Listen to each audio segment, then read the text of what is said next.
Welcome back, guys. This is the GSL Codas with Tasteless and Artosis. We've seen some pretty interesting games so far.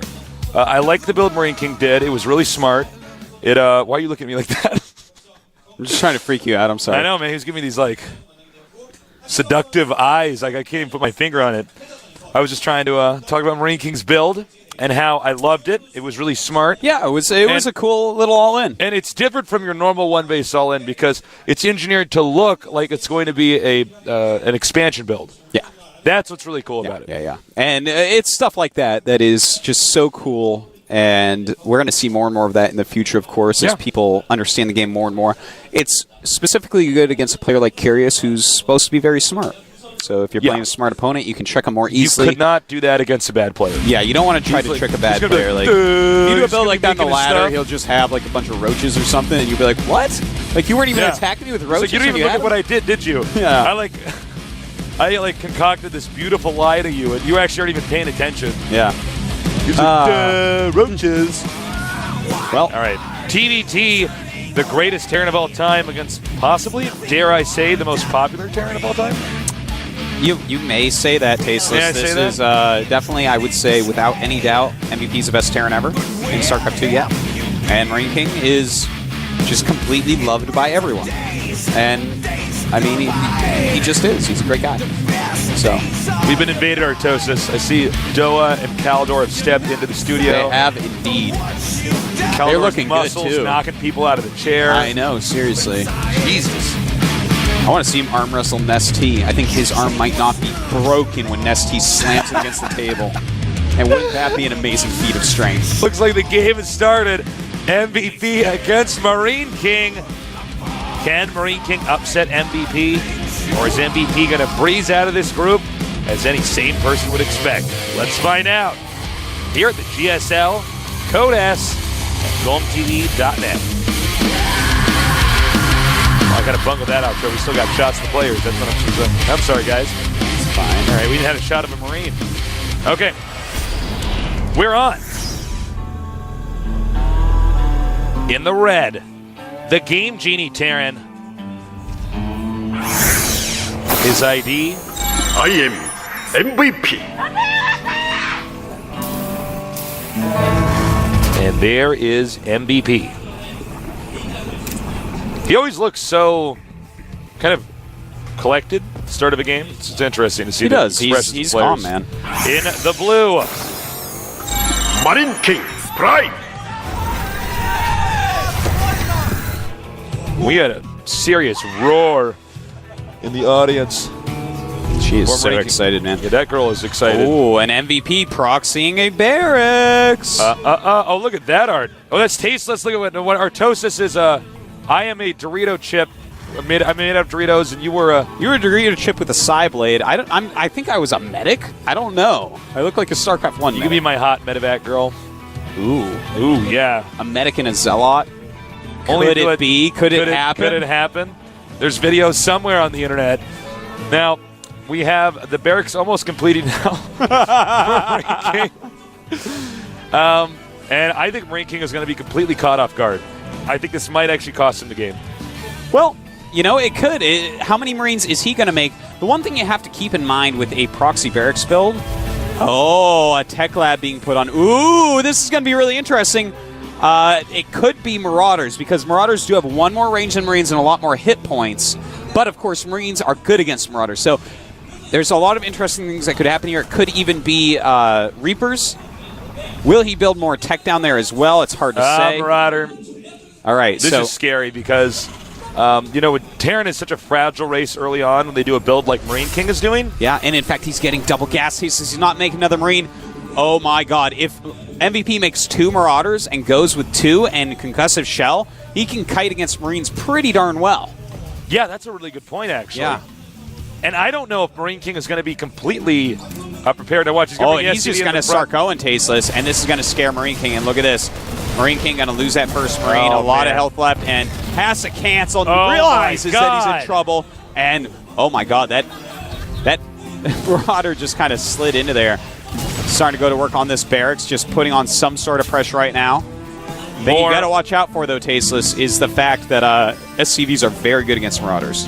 Takes a Marauder 5 hits to kill an SCV. And that's very annoying for a Marauder to have to battle. Where does MVP go from here? Should he make a Banshee in his main or something? Well, you know, it's hard to say. I think he might go ahead and expand, but actually he's got 2 gas, so looks like he wants to go ahead and tech up a bit. Oh my god, this is painful to watch. And this is looking pretty bad for MarineKing Tasteless. He's got 2 gases that he's actually mining from fully, but he's only got 1 barracks with another barracks on the way. In fact, MVP might just kill him with Marauders. Yeah, I mean, the Marauders, of course, have so many hit points, and the Marines cannot quite keep up. You know, and as you can see with concussive shell, they just can't even escape. To be honest, MarineKing's crisis management here is not very good. These Marauders just absolutely destroying everything. He's got 10 kills on the Marauders total so far. Factory being made at home. His economy's way better. 18 supply to 31. And finally, a Marauder does go down. And after what, in fact, that was the 8-kill Marauder Tasteless. Well, there's going to be statues of him all over MVP's little city. I think this actually might be GG, man. There is not a lot that you can actually do to recover. MarineKing is making a starport over across the map. Where like I'm watching this micro. So is he going to proxy closely, Banshee? Yeah. He's proxy banshing, but also Banshee's going to be made by MVP. Well, that means MVP can just make a Viking and be like, LOL. Yeah. MVP, in fact, right now making a Reaper as well. He's just doing whatever damage he can. Those Marines are very badly damaged right now. Let me use your keyboard for a second, Artosis. The SCV count, 12 for MarineKing, 25 for MVP. Yeah, that's pretty sick. Oh my god, he might get the barracks too. Imagine if he gets that. Don't worry though, barracks can fly, and Marauders only shoot ground. Well, I guess his barracks can't fly. Oh my god. This is a sad day for the MarineKing fans out there. Yeah. But like I said in many of my other casts, MVP always does the right build. Yep. He's always doing the right build. And he has MarineKing's number. Not just in his phone, but on his speed dial. He's got it written on his arm. He just says it to Siri, and it speed dials for him, Tasteless, and he just knows how to more SCVs will be picked off here for sure. Surprisingly, only 1 was picked off. MarineKing, though, does have Banshees popping out. Cloak on the way for MVP. That's pretty deadly. First Banshee incoming. But there's a Viking out already. Oh, God. MarineKing, no. you have been completely owned in ways that most people... He has been so owned by MVP this game that he is now officially MVP's property. Yeah, he has been completely owned. MVP has the deed. He got it almost for free, but he doesn't want to get gift tax, so they signed the contract for $1. Maybe didn't even exchange hands. We don't even know. It's loopholes in the tax system, Tasteless. That's what this is all about. That's exactly what we're seeing here. And the Viking is just going to scout and spot that hidden factory in Starport, which is going to be all of the tech here. Meanwhile, MarineKing, he might be the king of Marines, but I mean, I don't know how good these Marines are going to be in this situation. I mean, he's in trouble. I mean, we're about to see a cloaked Banshee fly in here and kill every single Marine in about 2 seconds. Or that will happen. I'm a little bit surprised that actually happened. Yeah, not quite as bad as that time the best foe you flew Banshees into everything like that.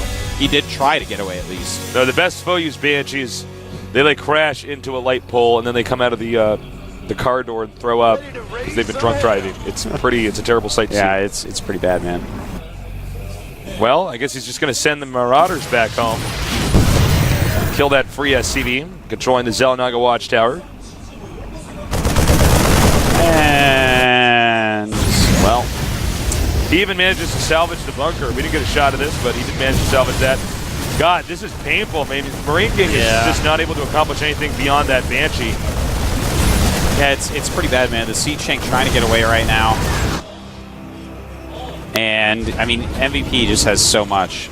He's making more cloaked Banshees. Hasn't even sent another Banshee over. Realizes that all he has to do is stop this little attack with all these very injured Marines, which, I mean, has no chance of doing anything ever.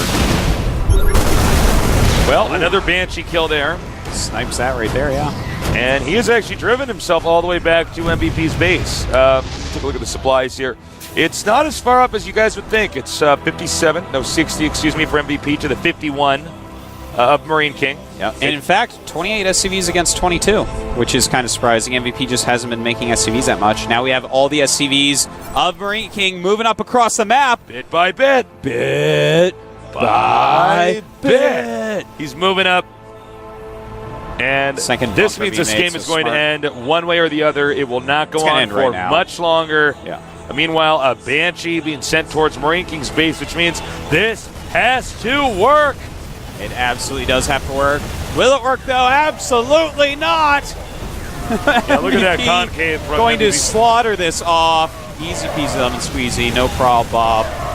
See you later, alligator. In a while, crocodile. Everything is dead. Total one-sided domination this game, Tasteless. GG. And MVP keeps up his amazing streak against MarineKing, and he's actually smiling right now. He's like, this was the easiest group ever. But actually, this is like the sickest group of death. Not for him. I know, right? He like blinks out of his booth. I'm like, oh, he could do that. He's a Terran with blink. Oh my god! And once again, MarineKing, such an emotional player. Yeah. I do feel bad for him because he had quite, quite a strategy to go up against. This is a bad beat right there, man. Not every day you get Proxy Marauder Rush in this matchup. I know, right? Not every day at all. Well, we were both thinking the same thing. We looked at the strategy and we thought, well, this is going to be interesting. I don't know. Is he going to go Reaper? I mean, do you get Marauders? Do you get Concussive Shell? And great game. Really cool strategy. MVP always knows which strategy to do. Yes, he does. He's so smart like that. And, I mean, there you go. He's right up into the round of 16. It would not be a round of 16 GSL Codes without MVP. He's up there. I wonder when he'll fight an ST. That's my question. When will those two meet again? Probably not in the finals. We almost never have that here at GOM. It's going to be... That would just be too awesome. That would be too awesome. We can't have a good GSL finals. As they both punch each other at the same time and their fists just like me, like, ah! And it's just this explosion like Dragon Ball Z, like a sphere of destruction works out from around while they're both going, ah! That's what would happen. Yeah. So... But instead of like touching memories that both have, it's just like anger and the want of destruction for the other. The want of murdering the workers of the other player. So, now it's time for our Lone Wolf Zerg to go up against a pretty formidable Terran. I think Artosis feels like they're pretty even here. I think maybe Alive is the favorite, but it's tough to say. Yeah, it's Furious really hard is a really good player. You never know what to expect. Well, we will see pretty soon here. Map will be Daybreak. A great map for ZVT. We have so many great ZVTs here. It always gets to be maxed out versus maxed out. Doesn't it seem that way? It does. On this map? Absolutely. I think this map actually, oddly enough, makes for games that feel longer than Terminus Re. You know what? Do you agree with that? I don't know if I'm wrong, but that's you're the feeling I get when I... There's so much more dropping going on Terminus Re. This is a thinner map. It's going to be a 6 pool. It's going to be done in 3 minutes. It's going to look like total dumbasses. No, I'm sure it'll be a long game. I'm sure it'll be a long game. The map is a little bit thinner. I think that's why. Terminus Re, you get a lot more drops, which make the games more volatile. Yeah, that's true, actually. 1 or 2 good drops on Terminus can end. The Daybreak, it's pretty clear where the drops are going to be coming from. Only from 2 sides, top and the bottom. All right, TVZ. Can a Zerg get out of this group? He's going to have to beat Alive, and Alive is, of course, a very good player. So good luck to Curious and good luck to Alive as we get ready for this game in GSL Codex.